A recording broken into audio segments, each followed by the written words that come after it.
Welcome. Hope you're all already getting some good insights from today. So I'll just introduce this session, and then I'm really delighted to be the one that gets to ask some fantastic questions to Sammy and Llawela, who are doing some really great work in place-based social impact. This session is supported by Westpac Foundation, so thank you to them. But what are we talking about? So across Australia, collaboratively minded social enterprises have been coming together to develop place-based approaches to promote the products and services of local social enterprises. These place-based approaches not only raise the profile of the sector, but also collaborating with social enterprises to connect, build their capability and aggregate their impact. This session is going to explore what it takes to collaborate on place-based social enterprise opportunities, some of the lessons learned, so that when you're exploring this for your future, you don't have to make, or we can learn from what's done previously, and how this might be able to occur across other places in Australia. So I'm really delighted to be on in this session with social entrepreneurs Llawela Forrest, who's General Manager with the Purpose Precinct, great purpose place in Queen Vic markets in Victoria, and Sammy Jetson, Business Development Project Officer from Christie Centre in Mildura in regional Victoria. So thank you both to Llawela and Sammy for joining us, and thank you to everybody else. Please, as we have questions as they come up, pop them in the chat, and Zoe and Lauren will alert us if we need to take some questions. So first, would love Llawela and Sammy for you to introduce yourselves. So Llawela, we'd love to go to you. Sure. Yeah, thanks. So who are you as a human, and what's your job? What's going on? I am a human in this great purpose precinct. Thank you. So my name's Llawela Forrest. I'm the General Manager of the Purpose Precinct. So the Purpose Precinct is an initiative that's been conceived by Street and Good Cycles to social enterprises that I'm sure many of you will be aware of. It's been supported by the Social Enterprise Network of Victoria and funded by the Victorian Government's employment portfolio. We've also got another partner as part of that project, Green Collect, who's a delivery partner with some of the initiatives that we're doing at the Purpose Precinct. Some very recognisable social enterprise names there, pretty powerhouse, place-based approach. Fantastic. Thanks. And Sammy, love to introduce yourself, a bit about you and your role, and then we'll get into some of the questions. Hello, I'm also a human, and I live in Mildura in the northwest of Victoria. So Spark is a new social enterprise run by the Christie Centre. The Christie Centre is an NDIS disability service that is actually going to be having its 70th anniversary next year. So it's always been very deeply rooted in our community, locally owned and run, and based off local priorities. And so the Christie Centre now runs 4 major social enterprises. We have Around Again, our recycling sort of environmental precinct, Mildura Chocolate Company, which I'm sure a lot of you may have tasted before, a native plant nursery, and now Spark, which is our latest sort of visitor inspiration point that's also sourcing, curating and selling local products, not only social enterprise products, but also local products, because we see, I guess, regional development as being a social priority. And then it's also a sort of a community placemaking event space, it's in sort of instilling pride in our place, and also ultimately aimed at creating meaningful employment for the people that we support at the Christie Centre and other people who have experienced barriers to mainstream employment living in Mildura. Thank you, Sammy. And we might keep with you to talk about how the partnership has come about, who are the partners, what's involved, but also I think every week I'm saying 5 times to our members that, in the regions, wherever you are, local procurement, local activity is absolutely critical. And when it's social as well, brilliant, but do not want to take away from local. But yeah, Sammy, talk to us about the partnership. How did it come about? Who are the partners? Sure. So we're very lucky to have, the stewardship and leadership of Florence Davidson, which I'm sure that many of you have also met. Florence is very vocal advocate for diversity, inclusion and equal participation in our community. So when our local council, Mildura Rural City Council, received the funding in 2020 to upgrade a vacant building, so they received some funding to redevelop the historical powerhouse building on our riverfront. And so there was, a year of consultation. The first draft plan didn't quite land with the community. And so Florence was very vocal with making sure that it was going to meet community needs. It was going to be affordable, physically inclusive, accessible to people at all, times of day, multifunctional, and also, including all levels of the community, not just the usual like business and corporate players. And so Florence had those conversations for the whole duration of the project. So then by the time I'm just reading Beck's comment that Florence is a force of nature and local council didn't stand a chance. Absolutely. Somebody made a joke once that the CEO was afraid of Florence.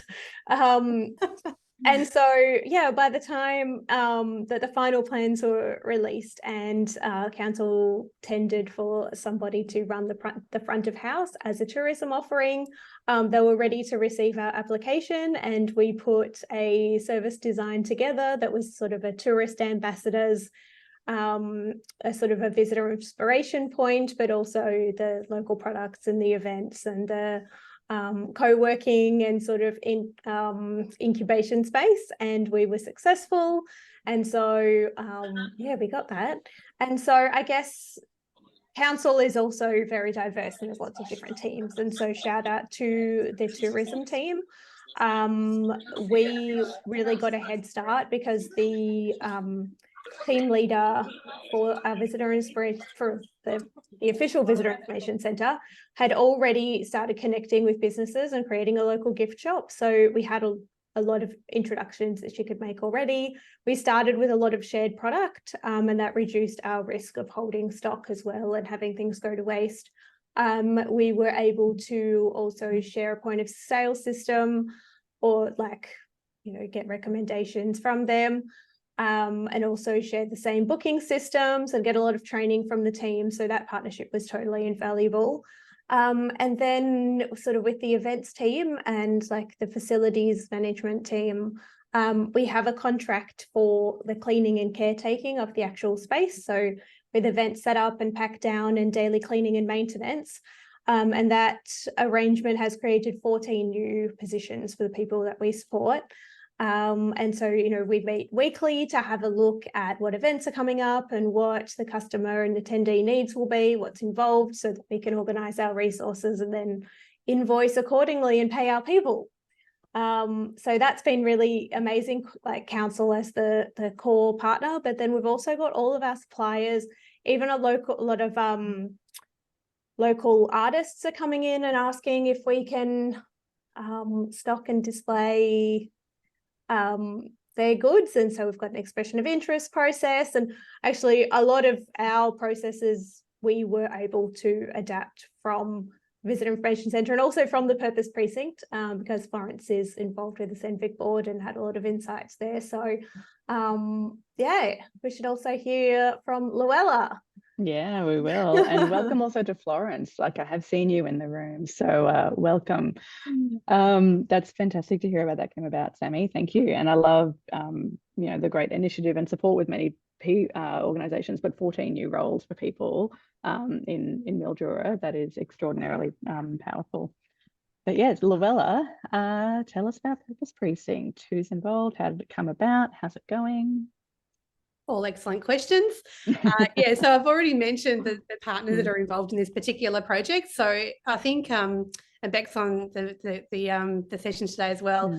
It was Beck and Jace from Good Cycles and Beck from Street who have been wanting to be a part of the Queen Victoria market, I think, for some time. It's such a iconic jewel in the centre of Melbourne.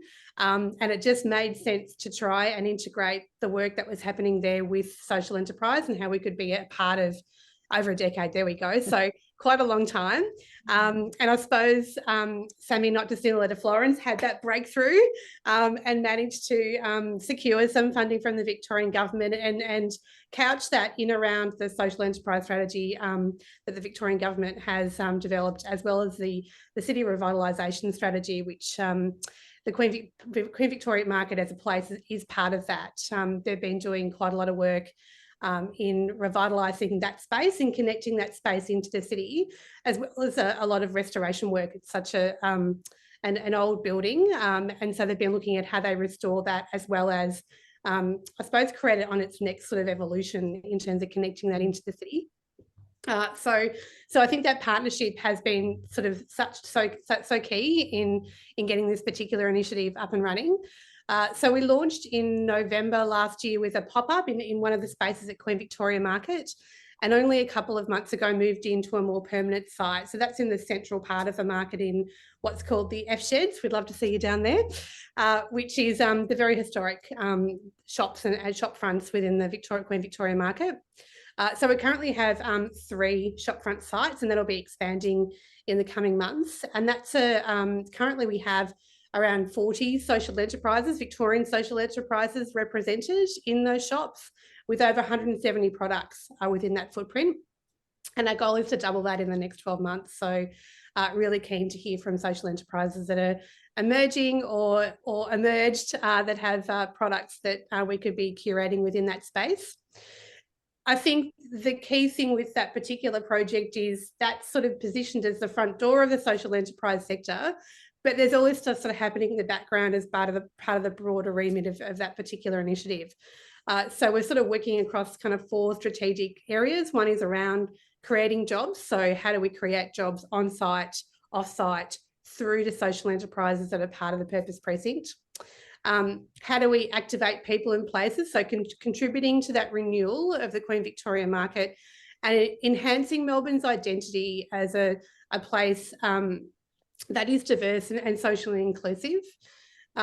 Another key focus area is around circular innovation. So working alongside the Queen Victoria Market to develop a low carbon city and economy, and obviously social enterprise growth. So what we're doing is testing a range of sort of aggregated initiatives and social enterprise offerings to build capacity and increase access, particularly with regional social enterprises into the city, and through visitation from Queen Victoria Market out into the regions. Oh my gosh, it's such a powerful it's a one place, one geographical small area with such power for impact. And yeah, okay, there's many threads that we can draw on here, but would love for us to address some of the challenges. And over to you, Llawela and Sammy, as for which ones you might want to draw on. Is it like the length of time and the engagement of partners over time, or the play space where, you know, there's the beautiful old building that is Queen Vic Markets, and you know, renovations that are going on there, and community expectations of how that's being used. And Sammy would also love you to draw on a bit more on the hearing the feedback from the community that it's not what it was after, and you know, how you can create a space that people want to go to and will engage with. So challenges is the theme for this next section. Llawela, do you want to go? Or? Yeah, sure, I can go. I think definitely one of the key challenges has been with the QVM space and the redevelopment of that space. So, you know, it's an old heritage building, and anything with those kind of bones and that history and limitations around what we can and can't do on the site, you know, trying to find particular plumbing outlets that work and all sorts of different things in terms of some of the work that we're doing there. I think too, you know, Queen Victoria Market was hit pretty hard during COVID. They lost a lot of traders during that time. So part of our role is how do we support the revitalisation of that particular space, and helping them to sort of get that visitation back again. And that's not something that will happen overnight. Beck's also added to the conversation here. Yeah, so we're building sort of a shared infrastructure around that. So yeah, part of that is how do we start to collaborate with the Queen Victoria market in supporting some of their waste challenges that they have on site. And you know, they do have a lot of waste. They do good work with that waste. But part of the challenge is how do we, you know, paint that a deeper shade of green and do better with that waste. And you know, we are a small component of what that opportunity could look like. I think they're the key challenges. I mean, there's always challenges, I think, around collaboration. So just the multitude of stakeholders that this project is working alongside. I think we're doing pretty well with that at the moment. And, you know, I think it's you know, wonderful that we've got two very, you know, firm friends in the partnership that we have at Purpose Precinct that, you know, understand each other and know each other and have worked with each other. So that's been able to support that kind of collaborative the notion. Yeah. I'm just reading all Peg's comments. I'll get to that, Peg. We're collaborating for this session as well, so voices are welcome. I also took note of the comment you made, Llawela, on circular innovation, and just love it. And I've known some of the stuff that's going on in the waste diversion and amazing products being made from it. So yeah, would also encourage people to pop some questions in the chat because we do have time for it. But Sammy, let's you know, how have you been able to handle some of those challenges? And what was the way through? Yeah, we do have a great number of similarities here. We're also in a heritage building. The powerhouse building is a historical site. It was the original Mildura power station from 1925 to the 1950s. And then after it was decommissioned, it was used by some local theatre groups for rehearsal and performance. And they were in that space until recently, until, you know, I think until the building was sort of condemned and they were moved out, and then this project began. And so there was a little bit of a community campaign, you know, advocating for the theatre groups and, you know, where are they going to go? But it's pleased to say that they're very happy. They walk in and just can't believe the transformation. Some of them get shivers at how beautiful the space looks now, and they'd love to come and perform, have a reunion performance. And so that's a happy ending, you know, and they've got a new alliance and they're working towards getting like another permanent space.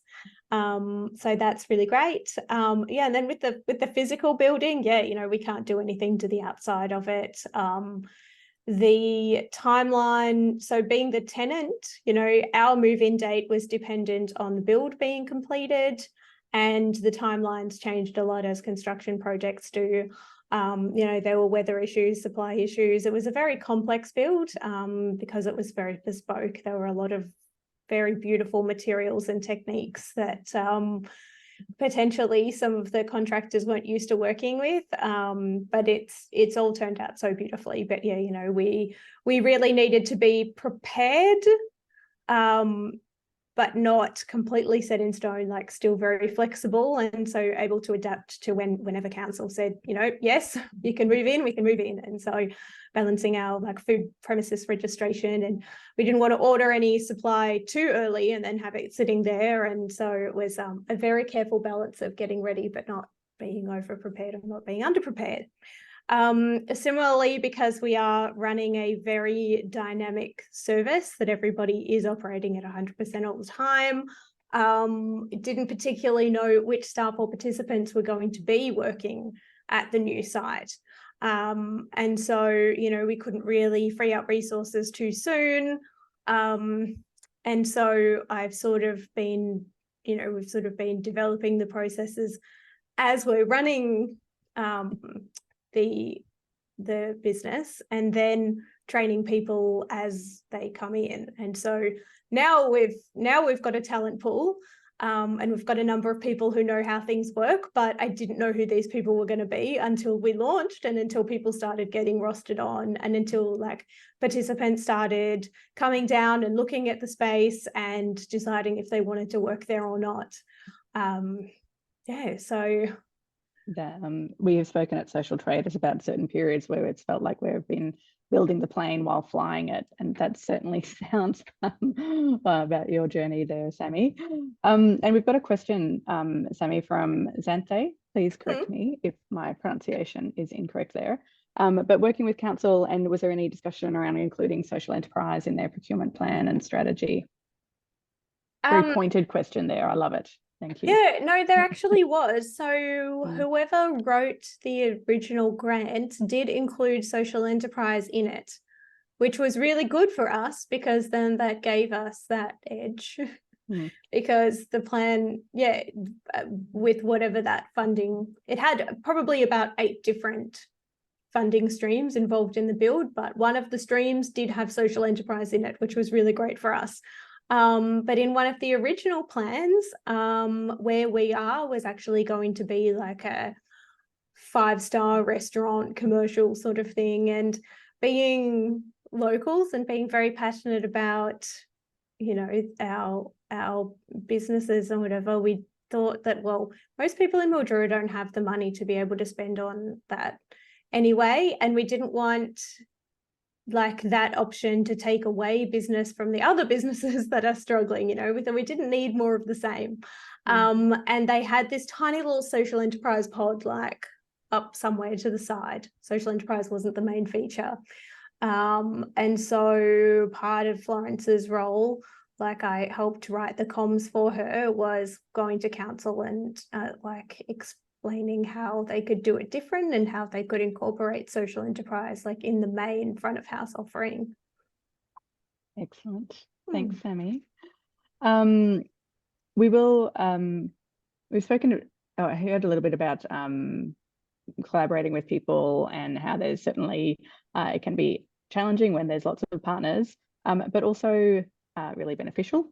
So would love Llawela, and also I've been watching the comments and there's people here who are quite keen to learn about how to do this. So can you talk a little bit about the benefits of collaborating with different partners and in particularly with smaller organisations, smaller social enterprises? Yeah, I think collaboration is sort of the superpower of this whole Purpose Precinct project, to be honest. And I think, you know, Sally's comment there is really interesting in terms of the time it takes to sort of build those, to do that collaboration. It does take time, but there's richness in the outcomes that achieves, particularly with the Purpose Precinct. I think that the partners that are involved have particular expertise around exactly the areas that we're trying to contribute to with the Purpose Precinct. So if it's hospitality or food waste, you know, Street's got some you know, amazing insights and experience in that space. We're having a look at developing like a downstream precinct, which will be sort of around logistics. So Good Cycles has extraordinary experience in that space, and the circular outcomes that we're looking to achieve, both Street and Green Collect and Good Cycles, all have amazing experience in that space. So it's bringing all of that together to further the aims and the outcomes of the Purpose Precinct. I think the other thing too is, you know, all of them are work integration social enterprises. So one of the really exciting aspects of the Purpose Precinct is mapping each of those work integration social enterprise to see where those overlaps and collaboration points can be. And I think from an aggregation initiative that the Purpose Precinct, one of the aggregation initiatives that the Purpose Precinct's trying to deliver on, that's got such a powerful opportunity for all types and sizes of social enterprises about how we can create those referral pathways and networks within WISEs in Victoria. So I think that collaboration piece has just been absolutely critical. I'm not sure that particular initiative could have achieved what we hope it will be without that. Yeah, fantastic. Thanks, Llawela. Sammy, comment from you, and then I'm actually going to go to Sally's question for you both. Sure. So I also do have to shout out some of our key funding partners for helping to actually build the Christie Centre's capacity to lead and launch initiatives like this. So the Westpac Foundation is one of our major sponsors. We were a social scale up recipient back in 2018, and we have had also inclusive employment grants and community grants through them, and their support has just continued to be invaluable in providing like community ambassadors and also like financial education. They're always there when we've got some questions about, you know, business and governance strategy and legal, whatever you need. And yeah, on the topic of other partners on the ground, like we've made very careful choices about our procurement. So even our coffee cups come from a social enterprise in Adelaide called Compostable Alternatives. We have a product from Street that we send up. They happen to have a peach, lime and ginger jam that uses Mildura fruit. And so I think that's a really beautiful story right there, just the cross-state linkage. So it gives us more to talk about, and I think just that passion is going to inspire more people to come in and join the cause. Yeah, fantastic. We're rapidly running out of time, which, you know, is inevitable. It's such a great topic. But we were going to talk about what type of advice, but what we'd like you both to end with is what would you do differently? And also, let's do that one first, and then we'll leave time for the you know, where are you going to go? What's the big impact outcome? But Sammy, you're off mute, so we'll stay with you. What would you do differently into your planning and resourcing for the next? Since we launched this, I started doing postgrad, and so I've been doing Master of Project Management, and so every week I was learning. I was sort of a week almost behind of my learning. I was doing things and then doing my readings and going, oh crap, could have done so many things differently. But I guess there was also benefit of being like, of having that creativity. Yeah, just, I don't know. It's okay. You can have a couple of minutes. Llawela, what about you? What's your advice? I was going to say dunno as well, but I need to come up with something now. Yeah. What would you recommend others do? Yeah, I think Sally's point's really pointed in that, you know, you can go down rabbit holes in some of these areas and apply a whole stack of time on things. You know, it's in knowing what time you can stretch into what you've put into a budget, I think is really critical. Particularly one of the outputs that we're looking at creating is sort of to help foster and incubate social enterprises. And, you know, Beck's been going into some of the regions to support some of that work, and it is time consuming. It's really super valuable and needed. But yeah, I think sometimes it's difficult to kind of forecast, you know, the amount of time some of those sorts of sort of those emerging kind of initiatives will actually take. Yeah. Maybe not work with a heritage building. No, I don't know. That was a theme. Heritage building councils. They're beautiful. They're beautiful. Working with each other is fantastic, and there's challenges with lots of partners, but ultimately it's worthwhile because of the great impact that you're creating. But yeah, I guess maybe let's end with impact. Llawela, you had a great point around the circular innovation, and there's been comments on jobs and green work. But yeah, 10-second closing comment from both of you on where you're looking to go with these place-based areas. Our long-term goal would be to work towards open employment for some of the participants that we support.